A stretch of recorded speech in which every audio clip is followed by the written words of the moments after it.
I want to give a big shout out to Sarah and Triple P Radio. She's been doing good things for me in my show, and I really appreciate everything she does. She hooked us up, so I got to give a shout out to Triple P Radio and Sarah. Exactly. But don't forget the dog, man. You can't get that exit. Oh yeah, and exit only. I see my brother on here too. I see my brother Exit is on here, man. Salute to you too, brother. Absolutely.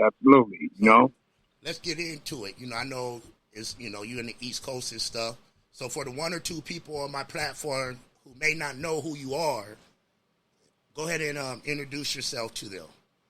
Well, I would have preferred you have done that, okay, but well, I could do it too. I could say, the founder of the Lifers Group, just originally I do it for you, brothers. Okay. My name is Maxwell Melvins. For you who don't know, I'm the founder of the Lifers Group, which is the hip hop group, which is the first hip hop group to ever record a live record inside of a prison. And during the course of recording that, we managed to get nominated for a Grammy against Madonna, Peter Gabriel, and Sinead O'Connor. But the main thing about why this record was done was for the purpose, I was originally a part of the Lifers Group, which they named Scared Straight. Right. Scared Straight was a program to try to make our children aware of the consequences of the reality of prison life. And Scared Straight was only a name Hollywood gave it. But the actual name of the program was called the Lifers Group Juvenile Awareness Program. And so from there, we went on. And I think I could say we was pretty much successful at, doing what we wanted to do and needed to do at that time, because we was able to turn a lot of lives around and point them in a different direction. Mm-hmm. And, I served, a total of 33 years in prison. And, I ran the Life Group, president of the Life Group for a few years. And when I came out here, I continued to do the same thing. I go into school, I do speaking engagements, I do presentations and everything, to try to steer, out, not just juveniles, into my grown folks too, into a different direction than prison. Because, prison ain't nothing but about slavery, number one. True that. And I don't just do the work with the Lifers Group. I work with several groups, and another group I work with, which is the first of its kind, is Die Jim Crow Records, which is the first of its kind. It's a non-profit record company. We record currently and formerly incarcerated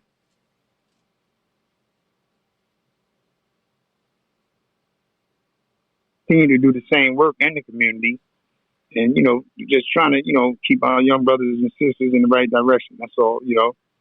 Besides myself, maintaining myself to stay out here. That's right. Because with everything that's going on out here, it ain't always easy, bro. Still, it's about making choices and making the right choices. It's not always easy making some of the choices, because we got a lot of people running around here, acting real fools, man. Being misled and misguided. So, I know a lot of people in San Diego, bro, that know about y'all, and y'all had a tremendous impact on their life, Yes. I happened to be a part of the Scared Straight program in upstate New York when I was locked up, so I got to be a part of that. I would like for you to, if you don't mind, to just. You touched up about doing 33 years, Can you talk about what led to that, and then the founding of, how you created absolutely. the Lifers Group? What led to my doing 33 years was at one point at an early age, I was out in the streets running wild myself, no sense of direction or anything, and the first time I was arrested, I believe I was about 13 years old, and you have Rutgers. I don't know if you ever heard of Rutgers University, but that's the college. It's on the other side of the bridge, and it's right next to Philadelphia. Okay. I lived on one side of the bridge. The side we lived in was the hood, the ghetto. The other side was beautified and everything, golf courts, swimming pools, and all that. I used to like to go over and hang out at the college. It was beautiful. So as a result of me going over there, the security guard said, I told you to stay away from here, right? Right. I ain't paying no mind. I like what I seen over there. So, next time I just walking my dog over there one time and I happened to just, cross the security guard. He said, I told you to get away from here, didn't I? So me being a kid, I sucked my dog on him. Dog chasing. They wasn't carrying guns or nothing at the time. He didn't catch me that. He caught me the following week. Sent me to juvenile detention. When I went to juvenile detention, my mother had to come sign to get me released. And from that point, that's when it all started. Once I went there, it was kind of like a little revolving door as a juvenile, in and out of youth detention centers for the simplest things. Right. Some of the things were actually innocent things, but in the book, they were law, Exactly. So, after that, it kind of like graduated up to other things, hanging out, want to be a part of the bigger boys and different things, getting high and different things and, drugs and different things. I gave somebody some money to give me some drugs. So, dude took my money from me and I wasn't happy with that.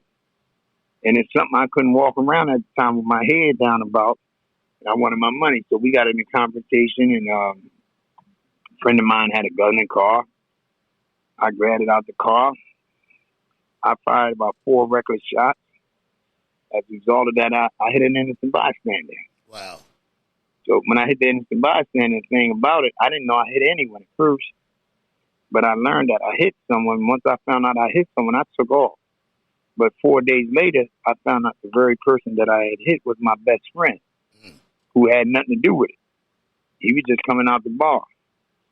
And so they had gave me a 25 to life sentence. And one of the main reasons they did that, I left the scene of a crime. So therefore, they justified it as me knowingly and purposely what I had done. If I had enough sense to leave, then I was in the right state of mind.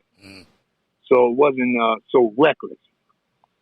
So, while being in there, I continued to do some of the same things, same attitude and everything. So at some point, I just got tired, man, and said, something had to change. And I was thinking about what happened to my friend, between me and my friend's life.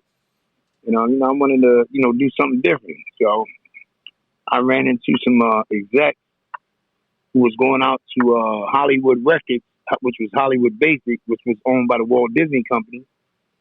And I was telling the guy, I got some guys in here I think can do some music.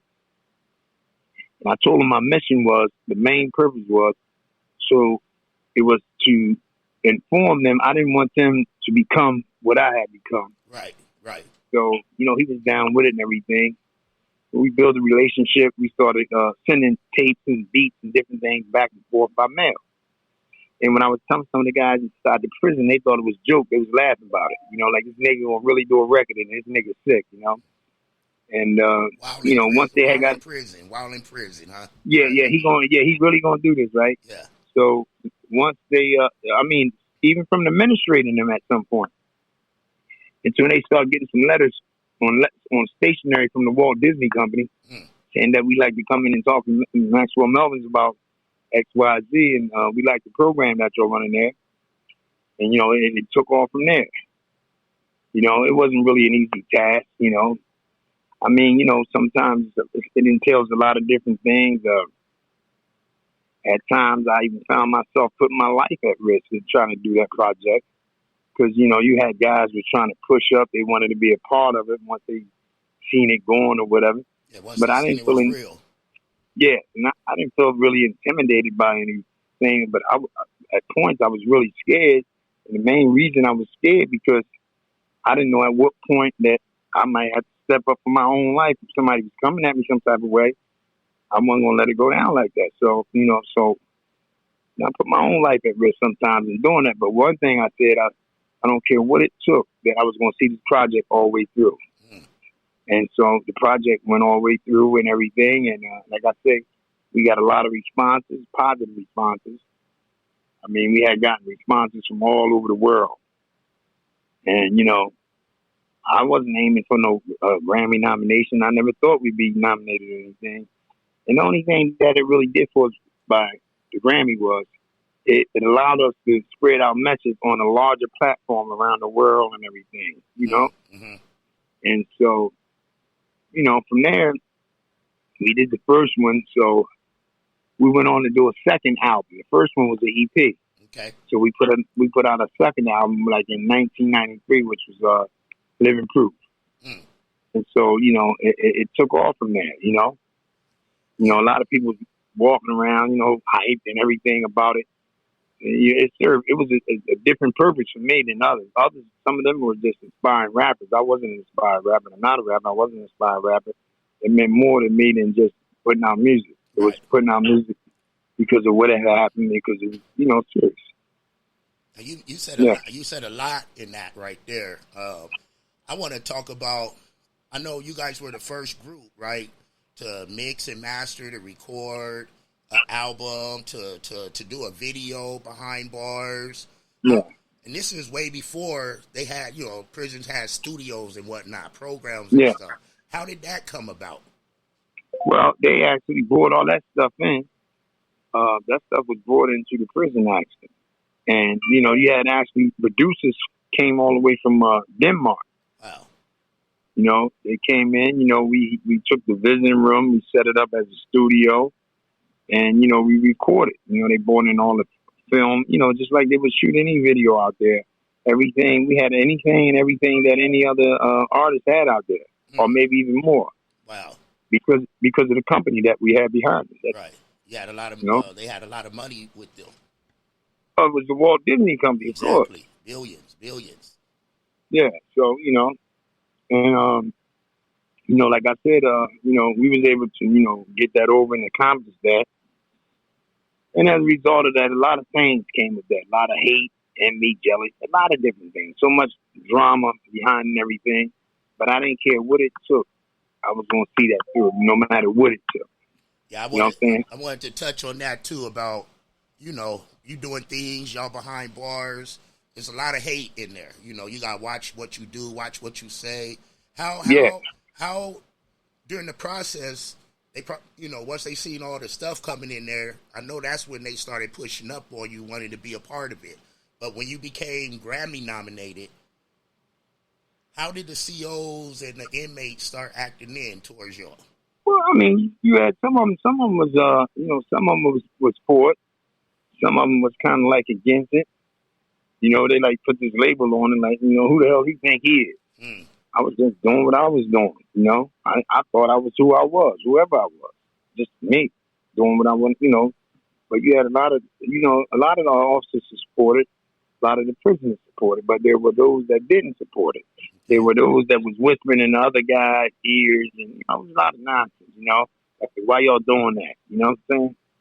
Now, I know, you know, like, yeah, I can only imagine. Yeah. I can only imagine. Especially, you know, Grammy nominated, and then 2020, Barbara Walters came up in there to cover it. Yeah. How did that happen?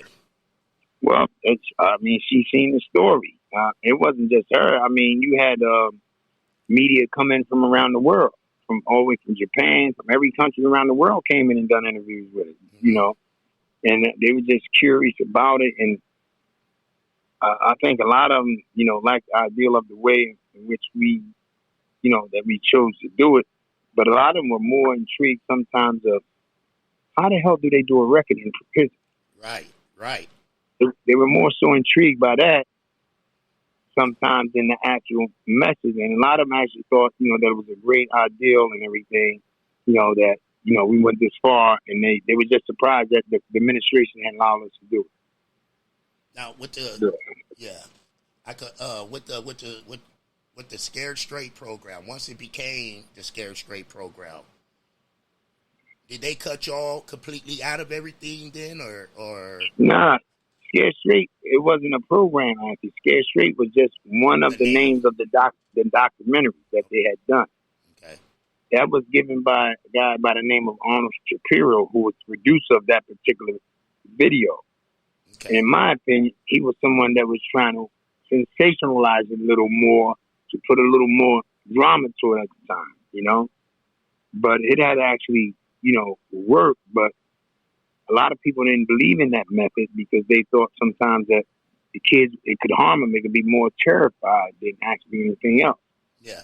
So, and that's when I came in, like I said, the rap music and everything was coming out at the time. And you know, I seen that the kids was listening to it and, you know, everything that they're basically doing. And that's one of the things that helped me develop the concept to want to do that. Music. And there was a lot of resistance at first. Okay. For some of the guys that had been in there, they didn't care nothing about rap. They didn't want to hear nothing about no rap and everything. And I tried to involve every member in some form of fashion to be a part of it. That was a part of the group. You know? Yeah. Yeah. So, you know, just seeing that, I say Barbara Walters because that was a big name here in the United States. You know, that's big time to have Barbara Walters there, you know. Yeah. I used to have a name. Now I have a number. You know, that sticks with me. You know what I mean? From my time in jail and everything like that. You know, how does it feel to know, like, you know, I'm all the way in the West Coast, and y'all made such a big impact on folks all over the world. But from the West Coast, you know, we grew up on folks that was glamorizing gangbanging, glamorizing the street. Well, you guys were talking about this is the end result of all that. Don't come in here. Yeah. You don't want to be in here. Yeah. Know? Yeah. Well, I was actually, you know, just trying to tell them the truth about what it was about, what I was going through. And some of the other guys in the records was just basically trying to, you know, explain to them, look, you know, this is what it's about. You don't really want that. You know, think about the choices that you make. That's what it was mostly about. You know, the consequences of, you know, if you do X, Y, Z, this is what's going to happen. X, Y, Z. These are the results. Right. But I mean, I felt, you know, it was all right. I felt kind of good. I didn't, you know, when I seen the impact of it, but, you know, like a lot of times I think, you know, when people used to talk to me about it, I was like downplayed it in a way. I believe because it was just like, it wasn't for some reason, I don't know why it wasn't a big deal to me because I was just doing what was in my heart. I was doing what I was doing. So, you know, I was just doing what I was doing, wanted to do. So at the time it didn't, but when I look back and see the impact, and I ask, how did we really get through that? Right. How was we able to do that? And sometimes I still wonder, how was we able to do that? You know, yeah. To be Grammy nominated though, and you lost to Madonna, right? Yeah. How did that make you feel? You know, to have all that adrenaline, right? Watching the Grammys, knowing that y'all nominated and whoop-de-wop, and to lose. You know what I mean? I was kind of hyped, but at the same time, we weren't expecting that. But at some point, I was still somewhat disappointed, especially when I had got in some of the letters and some of the people were saying they believe they put us in the wrong category or whatever, you know? It didn't make sense with Madonna. It didn't make sense. Yeah. But it wasn't just her. It was like Peter Gabriel, Sinead O'Connor, Billy Joel in there. But to have they just y'all thought, in there with them. Yeah. So they just thought like, damn, y'all chose Madonna because people did not have an understanding of what the Grammys was really about. But they just saying, damn, y'all chose that over that. It wasn't about deed or whatever. It was about popularity. You know what I'm saying? Yeah, exactly. It's about popularity and everything at that time. So, you know, it was still a little disappointing though for me, you know? I heard, and tell me if this is true, speaking of Madonna, that you actually wrote that song, Burning Up for Your Love. Yeah, her first hit I did. Wow.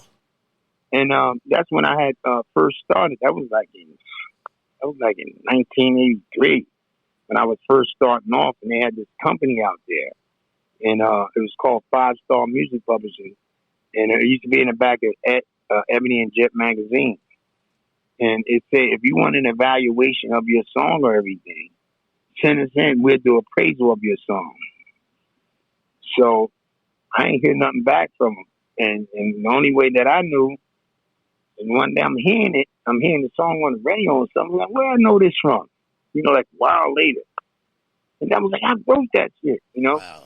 And like, she don't even probably know where it come from because that was a music publishing company that probably sold to her people or whatever. Mm-hmm. You know? But yeah, I actually did. Her first hit, which was Burning Up for Your Love. I wrote that song in there.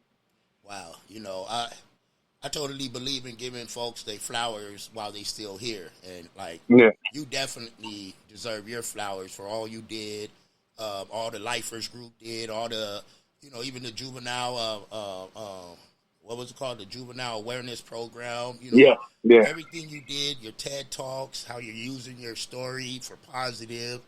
But, I know there's so much more to you. Yeah.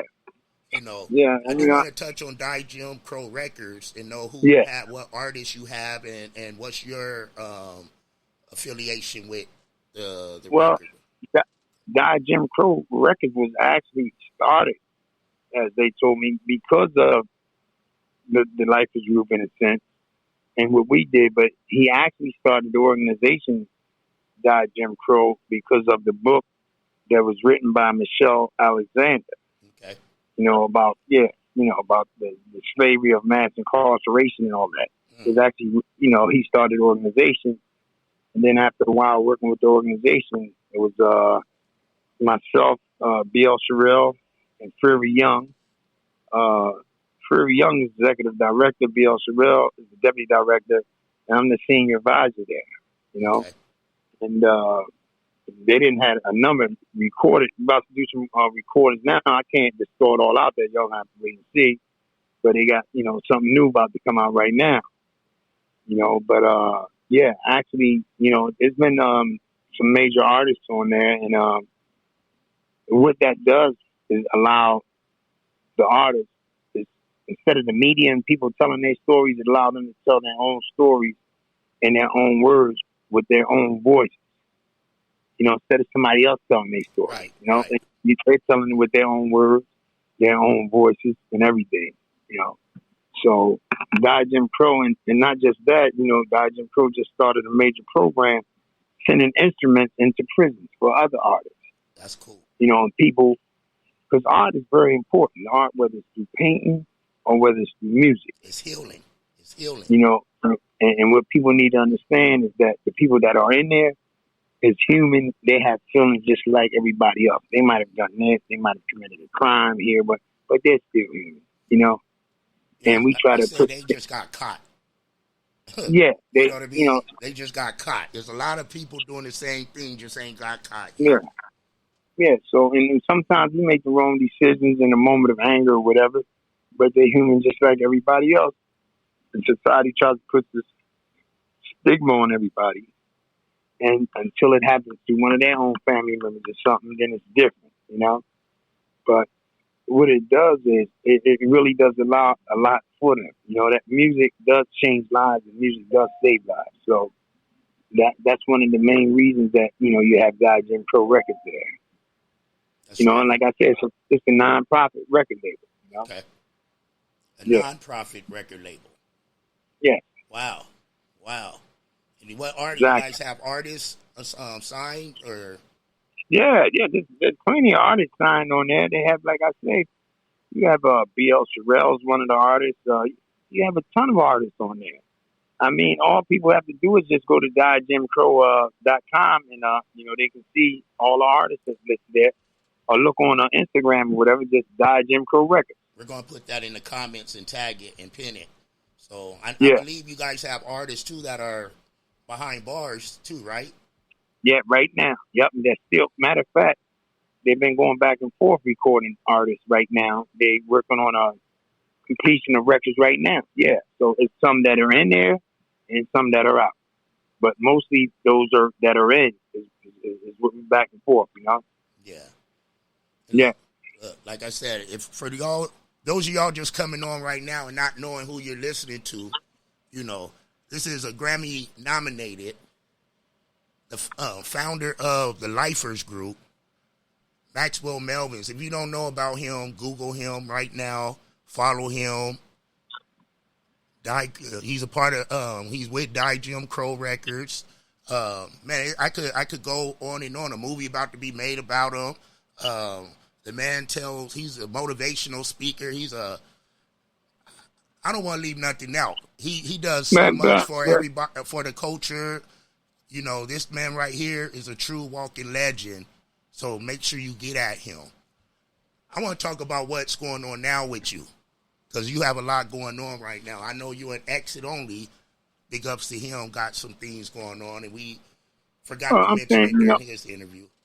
Well, right now, we just taking our time. We trying to work on some projects, man. Actually, been around for a while, and one of the main things how we came together, Exit, was I like what Exit was doing. Exit has the same aim, goal, and objectives as I did, as far as in his community. Right. He do the same type of work in his community, not just in his community, but around the world, because he worked with another band of artists from around the world, from Japan, from Brazil, and all these other countries. And that's what they trying to do to enlighten people. So I like what Exit was doing. So that's how I kind of like clicked in with Exit, because I like what he was doing.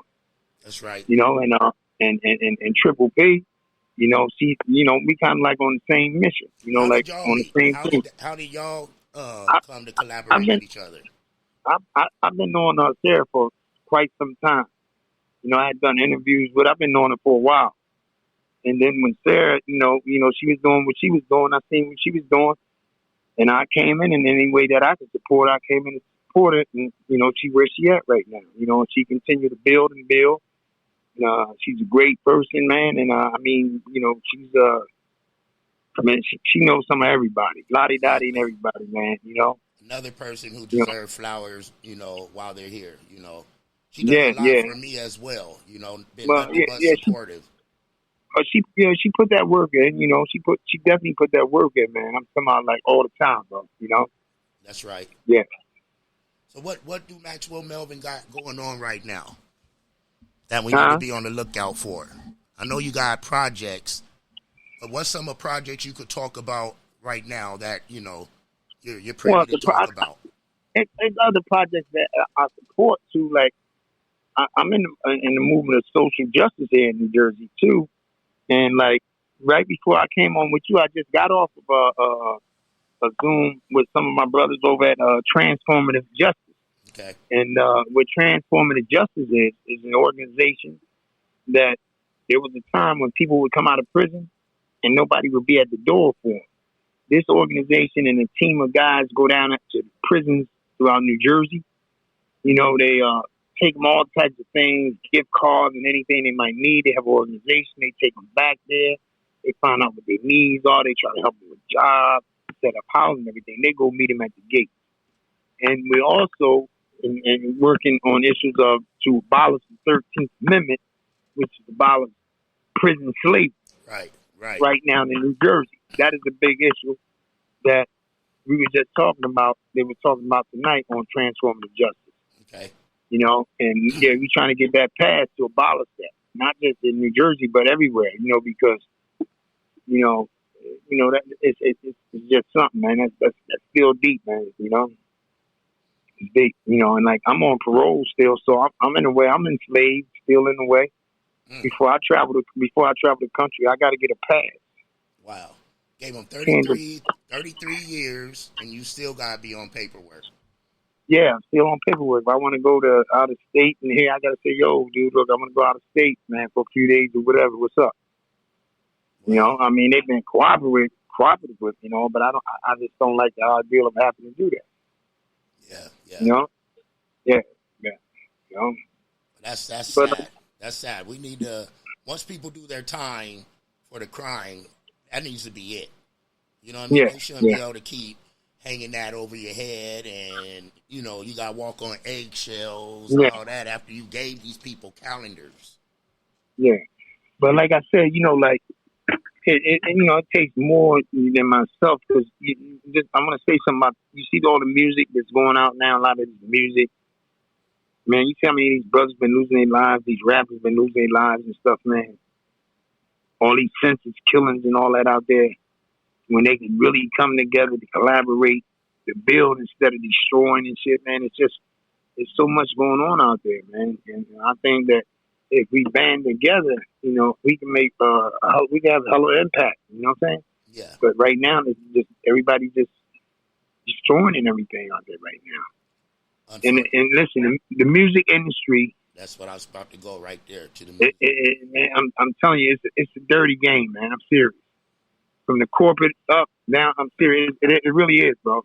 And you got it. I can't really blame that because let me tell you a secret. The label that I was on, Not that they were trying to do anything to me or what they could do to me. They didn't make all of these decisions.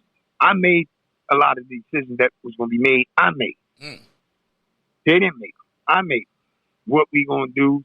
Well, the cover going to be with this, or this person going to have this credit and that. No, they didn't do that. Second time around, I had learned a little bit about it and everything, so I had a lot of say. Yeah, I had pretty much a lot of say. I had say in who was going to shoot the video, who was going to shoot our videos, I had to say in that. Okay, one of the brothers, the reason I chose is he was involved in the community out there with our youth and stuff, so I chose him to shoot some of our videos.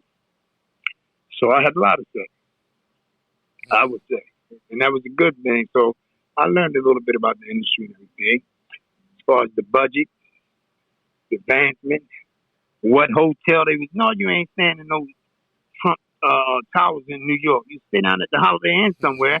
Right. And look, different saying that, because when it wasn't the money, their direct money, and overall it was going to come from us out of the artist was actually paying for that. And, they just going to spend the way they want to spend. We're going to stay here. We're going to got the party. We're going to do this. No, you ain't doing this. You ain't doing that. So I made sure that I had some control over some of the pool of what was going to be spent and what was not going to be spent. So, yeah, that's, so that I gained that. That was like an extra for me, And now I do understand that all the money that was made during the process of the Lifers group and everything was put back into the donate. You want to speak about that? Because, the way things are now, people are about their money, and that's all they think about. The money for the Lifers group, all the money went back into the program, went back into the Lifers program to run our other programs. Because we didn't just have a program for kids, we had a parental awareness program. That was for the parents. We also had a college awareness forum for students that was majoring in criminal justice. That was going to be the former judges. They were going to be the judges, your future attorneys and lawyers. We tried to give them better insight on what they could do and what they shouldn't do to the youth that was coming through there. We had, we had several. Yeah, we had like the high school awareness forum. We brought students in, the college awareness, the parental awareness. We had one-on-one counseling things and different things for the guys in there. So all the money went back into the program. We had an office. We had an office. We ran a juvenile hotline. Everything within the prison. Right in the prison. Wow. We had an office up there. It was open from like 9 to 9. Kids would call in, and some of the guys would talk to them on the phone, one-on-one and everything. Yeah. How does it feel to know your name and your name is etched in stone in the history of hip hop forever? It's a good thing, it's a great thing, Do you feel like a legend? Huh? Do you feel like you're a legend? Nah, far from it. Nah, I don't feel that way at all. No, I honestly don't, bro. I just feel that I was somebody with an ideal and something in my heart that I wanted to do, and that it came to life and it came to fruition. And when I look back, I say, how the hell did you do? You know what? How the hell did you actually do that? Yeah. But no, I don't feel that in any way. But do I feel I'm a part of history? Yes. And I'm a part of a history that a lot of people are trying to change also, but they can't change because you ain't gonna go back and repeat history. No. And a lot of people want to change the history that I've made. It is in stone. And some of them they can't change it. It's even in the Smithsonian Museum. You can't go and change that. Right. The work is there. The proof is in the work. That's right. You know what I'm saying? You can't just see somebody just gonna come and just jump on board and oh man, because you got an idea. This is what I like to see. You weren't meant to. If you were meant to be a part of it or be there, you would have been there. Don't come in trying to change what I've already done, dude. You can't. And it happens. People do. They get caught up in the things, and people do things sometimes. Did any of like the West Coast rappers, the Eazy-E's, the Ice Cubes, and all them, Did they Who? ever, like Ice Cube, Eazy-E, all them guys, NWA, back then, did they ever reach out to the Lifers group, to you guys? Absolutely. Guess what? Our producers are the ones. The producers that came in from Denmark actually came up off of us, and that's how Ice Cube, Easy, and all of them met our producers who produced Ice Cube's album and Easy and them out. They were solid productions from Denmark. Okay. So when they left from here, they went out to Cali. 2 of them stayed out there. They ain't never went back to Denmark as a result of us. And I talked to Dre before, when he had Galaxy Studios and everything. And when the project was going, me not really realizing, thinking, damn, Dre would be a hell of a guy to produce a track, but the prices that he is, But I was thinking, a lot of artists used to reach out, and there were several artists that we were going to do projects with, like Intelligent Hula, Tragedy, King's Son, several artists out there. But we just never got around to that. The ones that we mainly worked with was Organized Confusion. Okay. Organized Confusion. Proud March. Yeah. We worked with them. And that's what's up. I always wondered, I figured they would, but I always just wondered, Yeah, they used to call all the time. We used to talk on the phone, and we could just talk, just pick up the phone and call them or whatever. Call their management company, call directly to them. Absolutely. Stuff that legends do, man. Stuff stuff that Mm-hmm. legends do. Yeah. Hey. Yeah, go ahead. I'm sorry. A lot of, a lot of the people out there still remember this. They remember it. A lot of them, still like it. And they remember it. And a lot of people understand the true intentions behind it. Yeah. It wasn't trying to be no star or nothing like that, and none of just doing what we was doing at the time. I know your message touched a lot of people, helped a lot of people, saved a lot of people. Kept them from making the wrong decisions. Because the stuff y'all was rapping about, if you're a little youngster or, you ain't about that life, it's going to scare you straight. No pun intended. Well, like I said, it not all. It didn't reach all, but it reached a great number of people. And the reason that I know that is because I have documentation and personal letters that I still have to this day from parents, from kids, from law enforcement, from everywhere. Because I had people reach out. I had people come and visit me from around the world as a result of this project. When I say from around the world, I mean from around the world. That's good, man. Yeah. The impact y'all made and you made. That's all I want to do. If I could help one person, I did my job, Yeah. And, I'm just, it's a good thing and everything, Like I said, a lot of slack came with it, and, I just had to wear it, It's not over yet. There's still a lot more to come. So I already know. Absolutely. I appreciate you for, allowing me to know who you are on a more, personal level than just Googling. So I appreciate you for that, Yeah. I'm being told they've been cutting me off. I don't know what's going on. So I don't want to get cut off. We need this, and we'll set up another one because this is, did we miss anything that you want to promote right now? No, the only thing, that I'm doing right now, I'm available to do presentations, speaking engagements, or any of those things. Those are the things that I'm available to do. Anybody, I can go to these schools, I can come to their organizations, I can go to their churches, or anything. I'm available for those things right there. Or anything, any type of collaboration anybody want to do. And they can reach me I'm on Instagram, Melvin782. I'm on Facebook, Max Melvins. That's right. So they can reach me by way of that. His information is all up there, so we don't need him to repeat it again. It's all right there in the comments. Please follow him. Get familiar with him. If you don't know, get familiar with him. Any shout outs you want to give before we go? I'm gonna just give a shout out to exes, Sarah called Triple P, Transformative Justice, died Jim Crow, and all the people that I engage with and work with out there. shout out to everybody that's, up and, that's out there, making a difference and uplifting. Hey, and I send a shout out to all of them. Maxwell, man, I appreciate you. I look forward to doing things in the future. Absolutely. I'm glad you're doing better. Yeah. And thank you for coming on my platform. And happy birthday from Boogie's Flavor and let's chop it up. I appreciate it, bro. In the southeast, Trey Boogie been a plug. Rubber bands on the blues, hella panoramic views. If you get into it with the squad, you can never lose. It's on the flow like yellow rider. I got your vibe on the toes like nail polish. In the city, we get respected from everybody. You about to pull up on Trey Boogie, now let's chop it. If you talking about the game, let's chop it up. If you talking about the hustle, let's chop it up. If you talking about the grind, let's chop it up. Talking about some Flava, baby, let's chop it up. If you talking about the game, let's chop it up. If you talking about the hustle, let's chop it up. If you talking about the grind, let's chop it up. Talking about some Flava, baby, let's chop it up.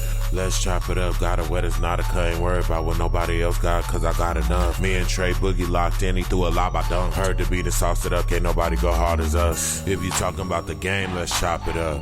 If you talking about the hustle, let's chop it up. If you talking about the grind, let's chop it up. Talking about some Flava, baby, let's chop it up. If you talking about the game, let's chop it up. If you talking about the hustle, let's chop it up. If you talking about the grind, let's chop it up. Talking about some Flava, baby, let's chop it up.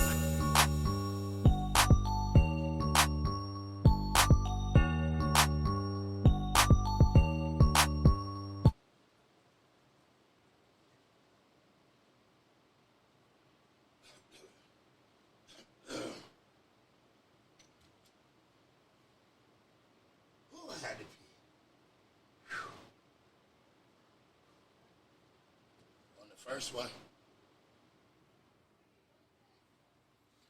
Whew.